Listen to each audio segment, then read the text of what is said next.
आप जानबूझकर इनको अपनी लात के नीचे से दबाना चाहते हो, इनकी छाती पर चढ़ना चाहते हो, जानबूझ के मुसलमान को मारना चाहते हो, जानबूझ के इस देश में मिनॉरिटीज को खत्म करना चाहते हो। इसको एक्सपांड कर देना, जानबूझ के मारना चाहते हैं मुसलमान को, फिर और लोगों पे होगा। और बस आपने कहा प्रैक्टिसिंग मुस्लिम, एक आपने और कंडीशन लगा दी कि 5 साल प्रैक्टिस मुस्लिम होना चाहिए, वो दान दे सकता है। मैं सरदार हूं और ऐसी कई उदाहरणें हैं पंजाब के अंदर।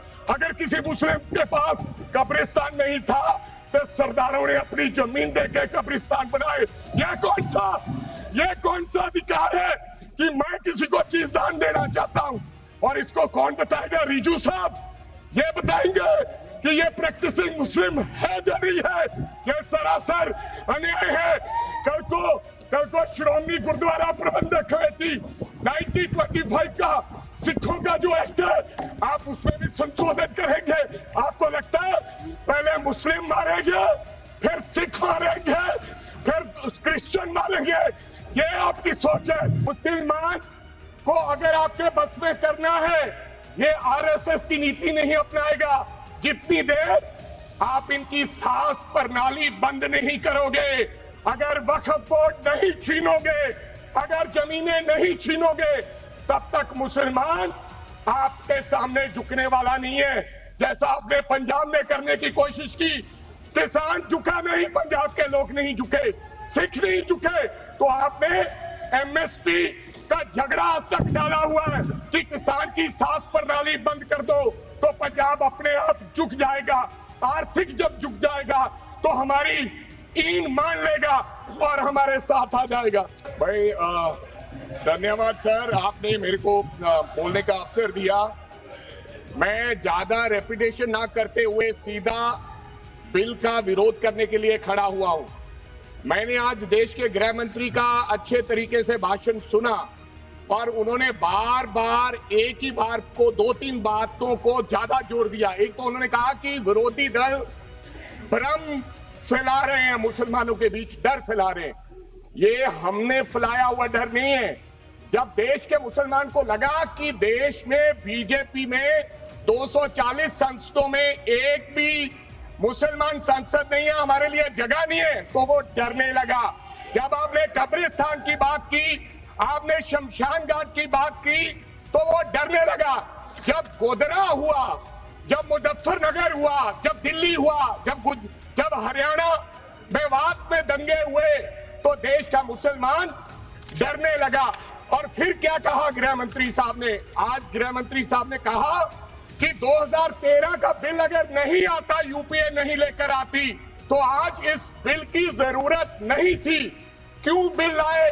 क्योंकि आपको पता चल गया कि देश का मुसलमान हमारा साथ नहीं दे रहा। हमने हथकंडे अपना लिए, हमने आरएसएस की नीति अपना ली, हमने डंडा अपना लिया, दंगे हो गए, लेकिन मुसलमान हमारे साथ आने के लिए तैयार नहीं है।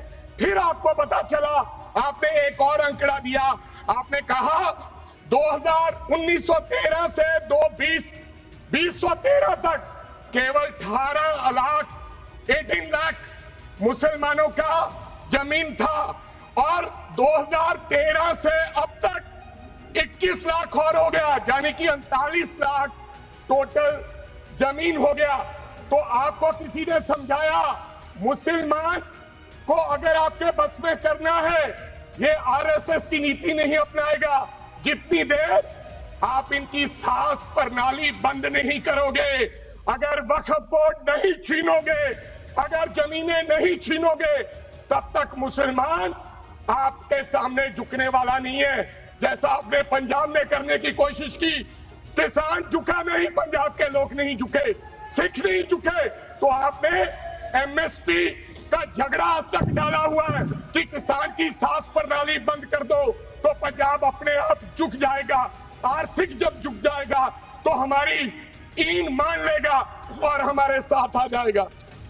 आदरणीय सर, आपने बार बार कहा, आज गृह मंत्री साहब ने कहा गवर्नमेंट प्रॉपर्टी पर किसी का अधिकार नहीं है, पंचायत की जमीन कोई दान नहीं दे सकता है। मैं आपको इसके पीछे लोचा क्या है, इसके पीछे छुपा हुआ राज क्या है।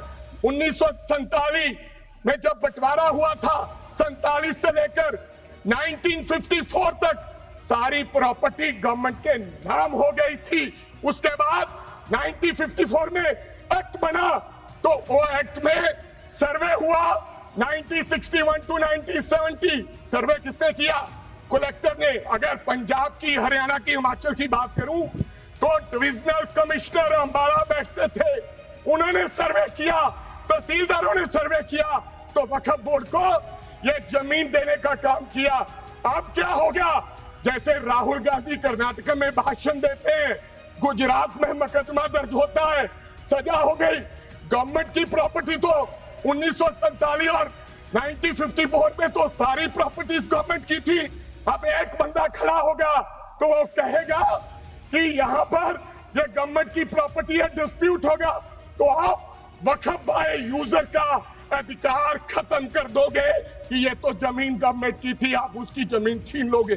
फिर आपने कहा लिमिटेशन एक्ट की बात कर रहे हैं आप, और किसी धार्मिक स्थानों पर तो लिमिटेशन एक्ट लागू नहीं होता, इनके ऊपर क्यों?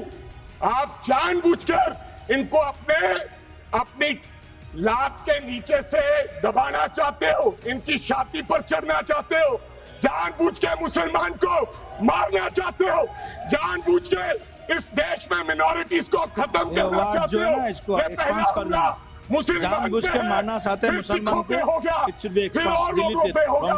और लास्ट आपने कहा प्रैक्टिसिंग मुस्लिम, एक आपने और कंडीशन लगा दी लास्ट कि 5 साल प्रैक्टिस मुस्लिम होना चाहिए, वो दान दे सकता है। मैं सरदार हूं और ऐसी कई उदाहरणें हैं पंजाब के अंदर। अगर किसी मुस्लिम के पास कब्रिस्तान नहीं था तो सरदारों ने अपनी जमीन देके कब्रिस्तान बनाए। ये कौन सा अधिकार है कि मैं किसी को चीज दान देना चाहता हूं? और इसको कौन बताएगा? रिजू साहब ये बताएंगे कि ये प्रैक्टिसिंग मुस्लिम है या नहीं है। ये सरासर अन्याय है। कल को श्रोमणी गुरुद्वारा प्रबंधक कमेटी 1925 का सिखों का जो एक्ट है, आप उसमें भी संशोधन करेंगे। आपको लगता है पहले मुस्लिम मारेंगे, फिर सिख मारेंगे, फिर क्रिश्चियन मारेंगे? ये आपकी सोच है और मैं बिल का विरोध करता हूं। This all words should be deleted from the record. Honorable Member Smita Uday Wagji.